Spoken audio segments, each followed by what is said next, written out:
What's going on? Delrith here, bringing you the news for April 20th, 2022. This is our second news episode, and normally I would be joined by Godfoot, but he was tired and had a really long day and just wasn't up to the task, so I said, hey, no problem, I'll handle it for you, let's go.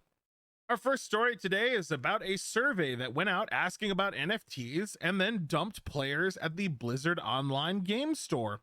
Now, this was a survey about whether or not NFTs would be good in games and whether or not they thought that play-to-earn crypto games were good. But, you know, by itself, that's not so suspicious. The suspicious thing is that it was a survey that dropped you off at the Blizzard game store after you finished taking it. So, of course, this caused a bunch of controversy and people questioning whether or not this was a move by Blizzard to use an independent company to basically test the waters and see if they are okay to put NFTs into their games. And I can understand why people were frustrated and thinking that this would be the case. Now, in the past, Blizzard has sent out surveys to be able to judge whether or not players would be okay with certain features like certain store mounts or microtransactions being added into games, but they did it through their own system and they did it to a very select few. And of course, you know, that always gets posted on the forums and links right back to them and people get really angry. And typically those features don't get into the game. Now, this is a third-party company, like I said, that was completely unrelated, but just coincidentally drops them at the Blizzard webpage.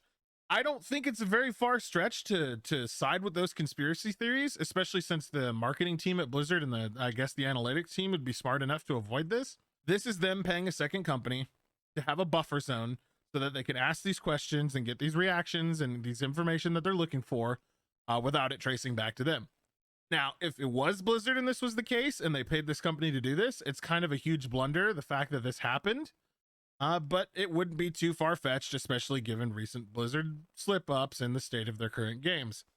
Personally, I don't like NFTs. I don't think they belong in games, and I don't think that play-to-earn crypto mechanics should be in video games. I think anything that makes a player have to do more work for an ulterior motive is dumb, and I think that NFTs are just a cash grab that corporate companies are clinging onto that are buzzwords, and most of the people making these decisions have no idea how it actually works. Now to talk about Square Enix. So Square Enix's president, the guy that wants blockchain games and other modern buzzword mechanics in video games, is still just completely doubling down on wanting to make a play-to-earn blockchain game. What that is a game, according to him, that would have content that evolves based on players making decisions and, you know, going on and doing things that would change certain mechanics and blah, blah, blah. They want it to basically be an autonomous system that provides game content that's super hands-off and, from what I generally understand, is completely in the player's hands as far as how things progress. I could understand how this would be cool, you know, if there was a randomly generated thing that players could go through, that their input and what they chose in the world to do would generate more random stuff for more players. It's a cool concept, but I think we all know that this is about money. And it's just like he was criticized previously, and, you know, some in the game industry, probably a lot of gamers, for where he, you know, expressed enthusiasm for emerging trends and wanted to make blockchain and NFT games and other things like that. This is all about making money. I think that, in my opinion, the veil of, oh, I just want players to make their own content, blah, blah, blah. No, this is all about money. And I don't think any sort of interview or, you know, him saying that he wants to make, or he thinks players would want to make games more interesting. It's all veiled about wanting to make more money and not spend as much costs and just having players do the work that he doesn't want to pay, you know, to have done. And I don't think this is the right way for games to go. I don't think that taking these emerging trends like NFTs and blockchain stuff and crypto and shoving them down people's throats when we honestly just want to get away from the real world is the right thing to do. And this is honestly, these ideas are garbage. They're great on paper, you know, if they support them, and on paper, if it's not, you know, motivated to make money and it's not about making their lives easier and it's genuinely about making players have their own decisions and like constantly creating content for each other, that's awesome on paper.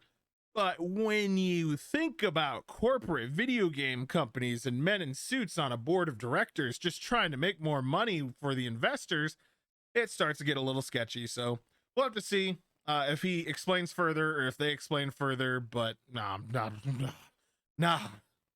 One thing to support my previous claim that maybe suggests that the people in charge of certain things at Square Enix aren't the smartest when it comes to the right decisions is the fact that their latest game, Babylon's Fall, has fallen below 10 players on Steam. That's abysmal. to the point where I get it. Babylon's Fall came out like the same month as Elden Ring, came out before Elden Ring actually, and it didn't do very well. But the fact that it's at 10 players is absolutely insane for a game that's less than 2 months old. Next subject is that Microsoft and Xbox are planning on putting ads in video games. To me, this was something that I thought should have come sooner because it's just the next iteration of how ads are going to be shoved in our face. Obviously, a lot of people have ad blockers and things like that and don't pay attention to commercials. Most of us don't watch TV anymore, at least my generation, and then like Gen Z, Gen Y, et cetera, we don't watch TV anymore. We just kind of get all our media online, and so ad companies were trying to figure out how to get into the next thing or the next medium that people are playing. It just makes sense for companies to want to put ads into free-to-play games because it's just a huge source of revenue that they could get throwing up Coca-Cola ads or whatever you want to say that they'll put in just in front of players that are playing a game that they didn't pay for. And this isn't the first time that there's been product placement in video games. Obviously, people remember, God, what was the name of that? I don't remember the name of that game that Joe reviewed that was based on a movie with Nissan out of 10. That game was all about Nissans, but it's not the first time that product placement has been a thing, and it won't be a last, but I don't support it. I don't think that people want to play video games and be told to buy condoms or penis enlargement pills or G Fuel or any of that is in their experience.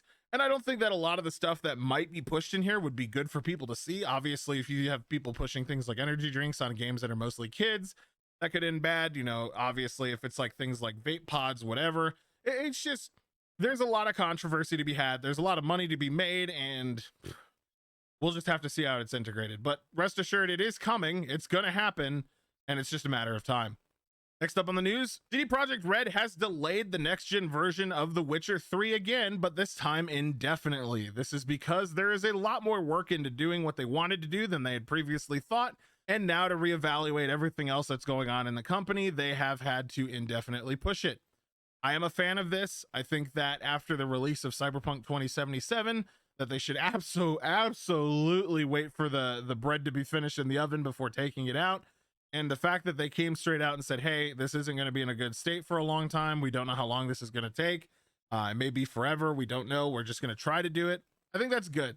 It's going to upset a lot of people. But imagine if they release this on a next gen, or they release an updated version of The Witcher 3 and it's just total garbage, doesn't work, and has issues.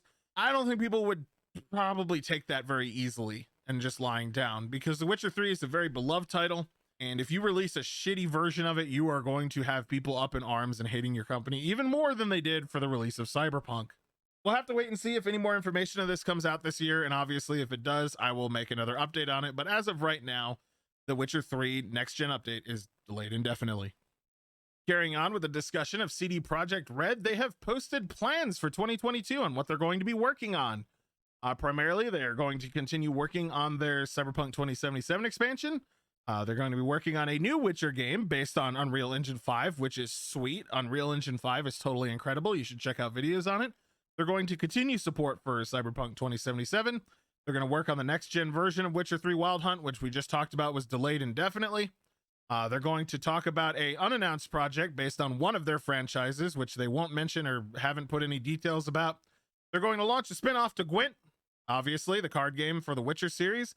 And they're going to provide more support for Gwent, the card game Witcher series. I honestly haven't heard a lot about this in recent times. I don't know how many players they still have. And of course, the Witcher Monster Slayer, which is another spin-off game that they have of the Witcher series. And they're going to continue to do research and conceptualize unannounced projects. Typical fare for a company. The only reason I want to show you this is because of this statement. So they said, hey, they want to further support Cyberpunk 2077. Next up, we got Need for Speed 2022. I am a huge Need for Speed fan, and I wanted to briefly talk about this. They're going to be allegedly changing their entire art direction for the next Need for Speed, which is cool. It's been the same thing for a very, very long time, and I'm kind of tired of it. And they're going to be doing it in fictionalized Chicago, which is great because I am from Chicago. And honestly, I think it'll be a lot of fun to drive around on like Lakeshore Drive and everywhere else, provided that that stuff exists. I'm a huge fan of Need for Speed. I thought the original Most Wanted on the Xbox 360 was the best. I hope that it goes back towards that direction. And I hope with a new art style comes a new, feel to the game. And it's not just rehashed stuff from the previous title and maybe NFTs and microtransactions shoved in. That would suck. And I don't want that. I don't think anyone wants that, whatever. The next thing we're going to talk about is something that we added to the news that wasn't initially in the news, that you don't know when we recorded it, and that's Sonic Origins. Now, I got so pissed off at seeing this posted on Twitter that I just had to do a breakdown of it on the news because this is insane. So, Sonic Origins, everybody excited. New Sonic game, could be great, awesome. Until you get down to down here, where you start to unpack the additions, the things that, you know, what you get with each pack. So it was standard edition, just gets the main game. It's like, all right, cool. You don't get bonus coins, you don't get mirror mode, you don't get hard missions, you don't get a letterbox. They're selling a letterbox. They're selling letterboxing. You don't get animated main menu characters, so they're just gonna be static. They're just static pictures. You don't get camera controls. You don't get character animations during the music islands.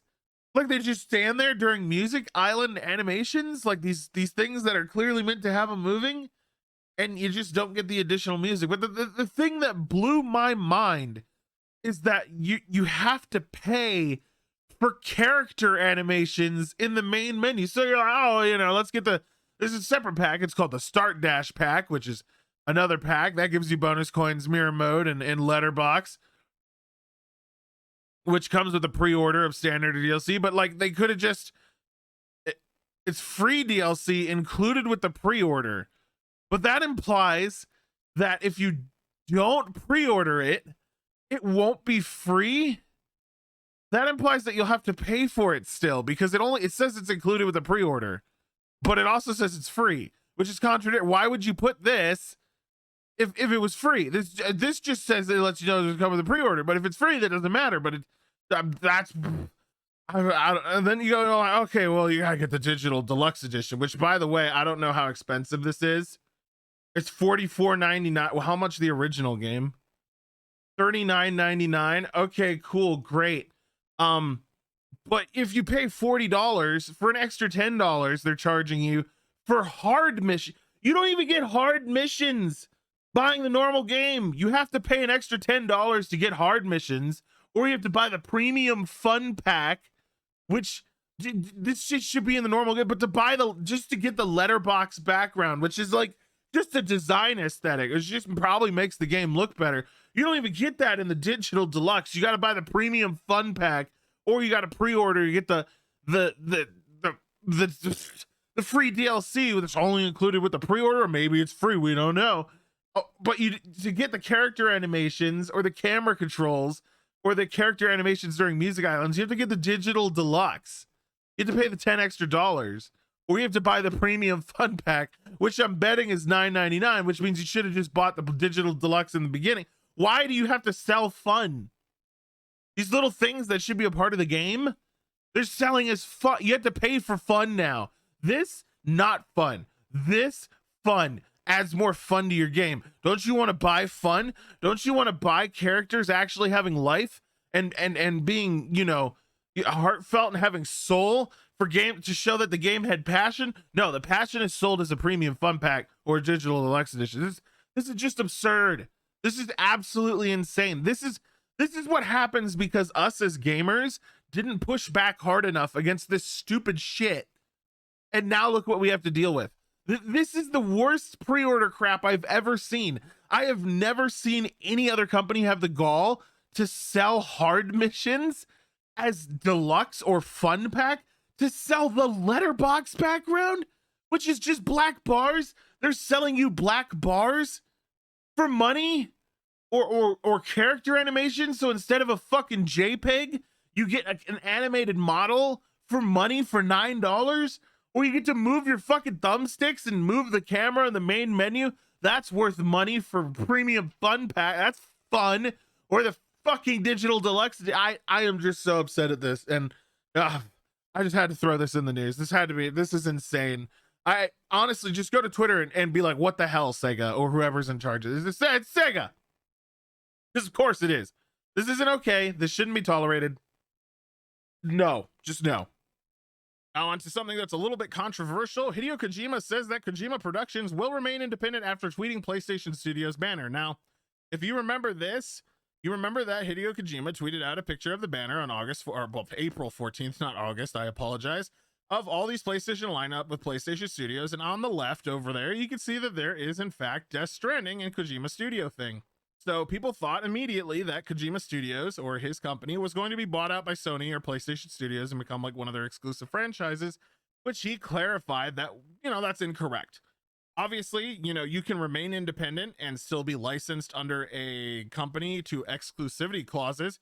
So, it may not be what people thought, but it's entirely possible that he is only going to be allowed to work for company or for PlayStation companies, or it'll be a primary thing, or he'll be developing titles independently with his independent company that are only for PlayStation, maybe not all of his games.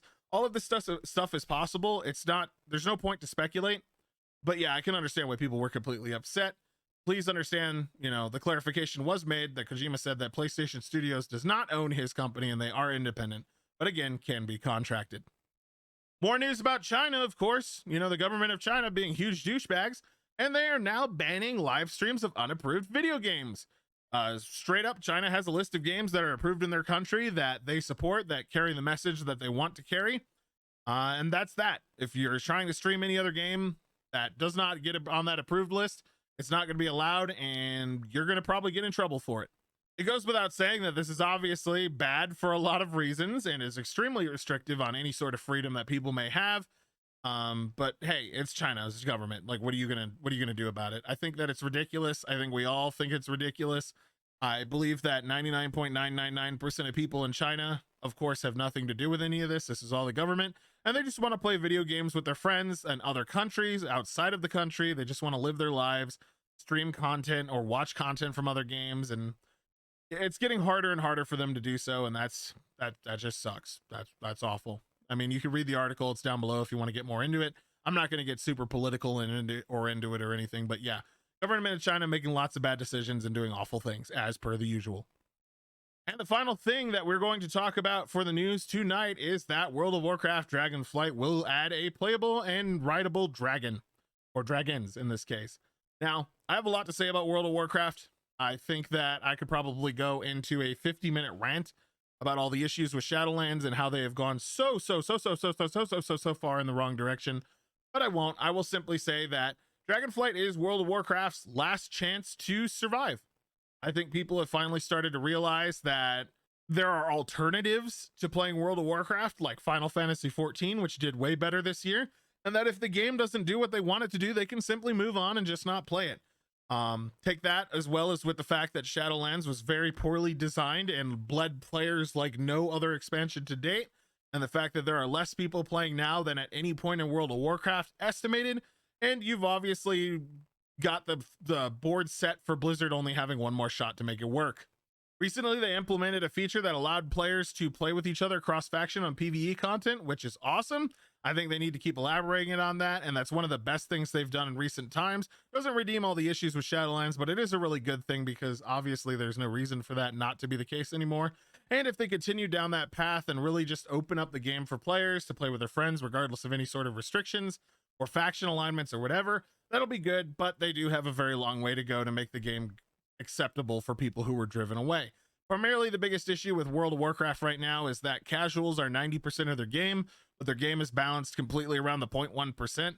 I think a great example of something like this is the AoE cap that was designed around a competitive tournament that just hurt normal play for normal players just trying to play the game, and the fact that you literally cannot play World of Warcraft without add-ons. All the content's developed on add-ons. Most people don't want to use add-ons. Being able to see your DPS is an add-on. Being able to understand your class requires guides. Being able to understand boss mechanics is add-ons. Being able to survive boss mechanics, add-ons. It's all just anti-casual, and they'll need to go back in that right direction. And hey, maybe they will, maybe they won't. Either way, we'll just have to wait and see.